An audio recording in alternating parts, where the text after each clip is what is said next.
Hello friends, welcome to GK classes. दोस्तों, जब भी हम परमुटेशन, कॉम्बिनेशन या बायनॉमियल थ्योरम जैसे चैप्टर्स को सॉल्व करते हैं तो वहाँ पर एक छोटी सी आइडेंटिटी हम लोग यूज करते हैं, छोटा सा फार्मूला हम लोग यूज करते हैं जिसमें हम लोग फैक्टोरियल जीरो की बात करते हैं। और जहाँ भी फैक्टोरियल जीरो आता है उसकी जगह पर हम 1 पुट कर देते हैं, यानी कहते हैं कि फैक्टोरियल जीरो की वैल्यू 1 होगी। क्यों होती है ये हम कभी जानने का प्रयास नहीं किए। गुरु जी से भी पूछे तो उन्होंने कहा कि ऐसा होता है। इस वीडियो में हम लोग ये जानने का प्रयास करेंगे कि आखिर फैक्टोरियल जीरो की वैल्यू 1 क्यों होती है। इसको चेक करने का, इसको डिराइव करने का, इसको प्रूफ करने का कई तरीका हो सकता है। इस वीडियो में मैं आपको मैक्सिमम मेथड बताऊंगा जिसकी हेल्प से आप factorial zero equal to 1 prove कर सकते हैं या जान सकते हैं कि आखिर फैक्टोरियल जीरो की वैल्यू 1 क्यों होती है। चलिए शुरू करते हैं। पहला तरीका, बिल्कुल पहला तरीका, सिंपल तरीका है जो मैं आपको बताना चाहता हूं। देखो भाई, फैक्टोरियल n, फैक्टोरियल n की वैल्यू क्या होती है?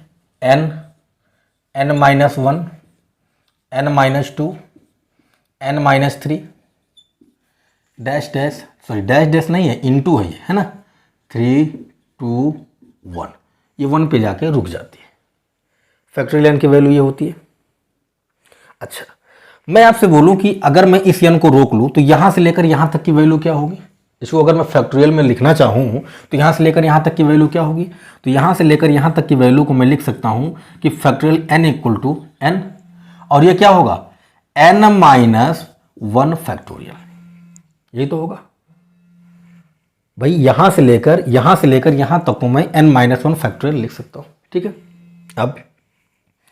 अब एक काम करना, n फैक्टोरियल डिवाइडेड बाई इस वाले टर्म को इधर ले आओ, n-1 फैक्टोरियल इक्वल टू क्या? n। ठीक है, putting n equal to 1, n की प्लेस पर आप 1 पुट कर दीजिए। ऐसा जैसे करोगे तो यहां पर क्या आएगा? 1 फैक्टोरियल, 1-1 0 फैक्टोरियल इक्वल टू यहां पर क्या हो गया? 1 हो गया। आगे देखना, फैक्टोरियल 1 की वैल्यू तो 1 होती है, तो ये हो गया 1/0 फैक्टोरियल इक्वल टू कितना? 1। इसको अगर मैं पलट दूं तो 0 फैक्टोरियल इक्वल टू क्या? भाई पलटोगे तो 0 फैक्टोरियल ऊपर जाएगा, 1 नीचे आएगा, और यहां पर 1/1 हो जाएगा, यही तो होगा। और यहां से आप लिख सकते हो फैक्टोरियल 0 इक्वल टू कितना? 1। तो इस तरह से हम लोग प्रूव कर सकते हैं कि फैक्टोरियल 0 की वैल्यू 1 क्यों होती है। ये आपका पहला मेथड था। मैंने कहा ना कि इसको आप कई तरह से प्रूव कर सकते हैं। ये आपका मेथड नंबर 1 था। ठीक है, फर्स्ट मेथड था। आई होप आपको समझ में आया होगा कि 0 फैक्टोरियल की वैल्यू 1 क्यों होती है और कैसे होती है। आइए मैं आपको दूसरे मेथड से समझाने का प्रयास करता हूं। तो फर्स्ट मेथड यानी पहला तरीका मैंने आपको दिखा दिया करके कि 0 फैक्टोरियल की वैल्यू 1 क्यों होती है। अब दूसरे तरीके से आपको दिखाता हूं, यानी सेकेंड मेथड की बात करेंगे। एक बहुत ही फेमस फार्मूला है परमुटेशन कॉम्बिनेशन में, कॉम्बिनेशन के लिए यूज करते हैं, यानी सिलेक्शन के लिए यूज करते हैं, NCR। NCR का मतलब क्या है कि n आपके पास डिफरेंट ऑब्जेक्ट्स हैं, उनमें से आप r डिफरेंट ऑब्जेक्ट का क्या करोगे? सिलेक्शन करोगे, और इसकी वैल्यू क्या होती है? Factorial n divided by factorial r n-r factorial, यही होता है। आपके पास n भिन्न भिन्न वस्तुएं हैं, उनमें से आप r भिन्न भिन्न वस्तुओं को क्या करोगे?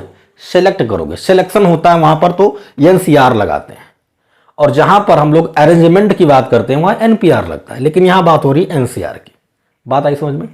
अब इसी फॉर्मूले की हेल्प से मैं फैक्टोरियल 0 को 1 के इक्वल प्रूव करके दिखाऊंगा। देखो, मैं आपसे बोलूं कि अगर मेरे पास 5 वस्तुएं हैं और उन 5 वस्तुओं में से 5 वस्तुओं को चुनना है, तो कितने तरीके होंगे? अगर आपके सामने 5 बॉल्स यानी 5 गेंद रख दी जाएं और आपसे कहा जाए कि 5 गेंदों को चुनो, तो आप कितने तरीके से चुनोगे? अगर 5 गेंदें रखी हैं, 5 ही गेंदें उठानी हैं, तो सीधा सा आंसर होगा कि भाई हम तो एक ही तरीके से सिलेक्ट करेंगे। अगर 2 लोग आपके सामने बैठाए जाएं और कहा जाए कि 2 लोगों का सिलेक्शन करो, तो आप एक ही तरीके से सेलेक्ट करोगे, भाई दोनों लोग आ जाओ, एक ही तरीका होगा। अरेंजमेंट नहीं करना, हमको सिलेक्शन करना है, तो सिलेक्शन कैसे भी करें, चाहे इसको पहले करें चाहे उसको पहले करें। तो अगर 5 लोग हैं, उनमें से 5 लोगों का सिलेक्शन करना है तो हम एक ही तरीके से करेंगे। ये बात सही है। अब इसी को हम लोग थोड़ा सा और आगे बढ़ाते हैं। 5C5 को मैं इस फॉर्मूले में ब्रेक करूंगा तो क्या आएगा, फैक्टोरियल 5 डिवाइडेड बाई, ये हो गया। अब r की जगह पर 5 ही है तो फैक्टोरियल 5, और n माइनस आर है तो 5 माइनस 5 क्या होगा, 0 फैक्टोरियल इक्वल टू कितना,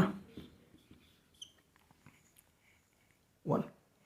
यहां से ये 5 इस 5 से कैंसिल हो जाएगा, क्यों, क्योंकि फैक्टोरियल 5 ऊपर भी नीचे भी, तो ऊपर आ गया कितना 1 और नीचे कितना आ गया फैक्टोरियल 0 इक्वल टू कितना।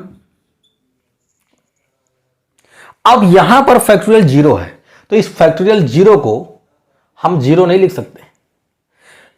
1 में इस वैल्यू का डिवीजन हो रहा है, मतलब 1 में हम इतने से भाग लगा रहे हैं और रिजल्ट क्या चाहिए, 1 चाहिए।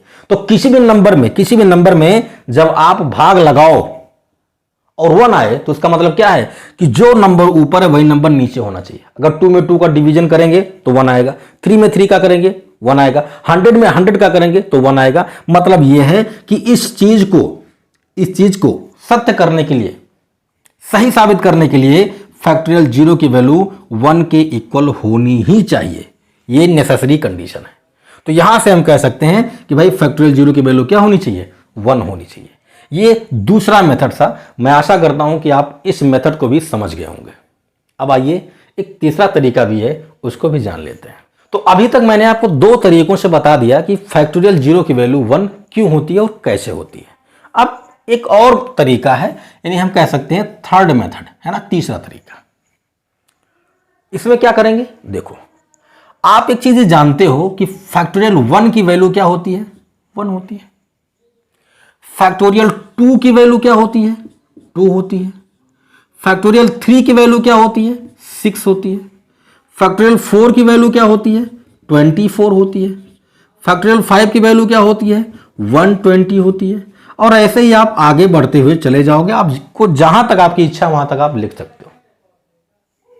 कुछ नया तो नहीं किया, ये हम जानते हैं। अब यहां से देखना, अगर मैं इस 120 में अगर मैं 5 का डिवीजन लगा दूं, यानी डिवाइड कर दूं 5 से, 120 में 5 से भाग लगाऊंगा तो मुझे क्या मिलेगा, 24 मिलेगा। कमाल की बात है। 120 में इसी 5 से 120 में भाग लाया तो मुझे क्या मिला, 24 मिला। अगर मैं इस 24 में इस 4 से डिवाइड करूंगा तो मुझे क्या मिलेगा, 6 मिलेगा। और अगर इस 6 में मैं इस 3 से डिवाइड करूंगा तो मुझे क्या मिलेगा, 2 मिलेगा। अगर मैं इस 2 में इस 2 से डिवाइड करूंगा तो मुझे क्या मिलेगा, 1 मिलेगा। और अगर मैं इस 1 में 1 से डिवाइड करूंगा तो मुझे क्या मिलेगा, 1 मिलेगा। इस 1 में इस 1 से डिवाइड करूंगा तो मुझे क्या मिलेगा, 1 मिलेगा। यहां तो 1 हो चुका है, तो इसका मतलब कि इसके पहले कौन होगा, इसके पहले 0 फैक्टोरियल होगा।